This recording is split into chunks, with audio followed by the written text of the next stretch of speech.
গরমের সময়েই আমাদের প্রায়ই কিছু খেতে ইচ্ছে করে না, তখন কিন্তু এই রেসিপিটা মারাত্মক লেভেলের কাজ করে। প্রথমেই কড়াতে কালো জিরে আর শুকনো লঙ্কা ফোড়ন দিয়ে ঝিঙেগুলোকে টুকরো টুকরো করে কেটে রেখেছিলাম সেগুলো দিয়ে দিলাম। এবার লবণ হলুদ দিয়ে ভালো করে ভাজা ভাজা করে দেখো এখানে দিয়ে দিচ্ছি পোস্ত আর কাঁচা লঙ্কা বাটা। এবার ভালো করে একটু ঢেকে রেখেছিলাম।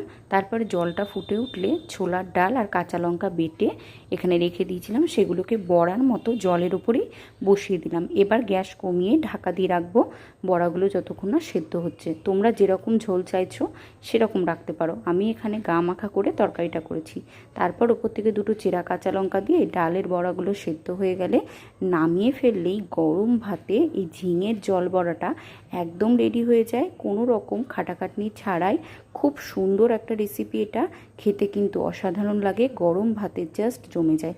ভালো লাগলে চ্যানেলটিকে সাবস্ক্রাইব করতে একদমই ভুলো না।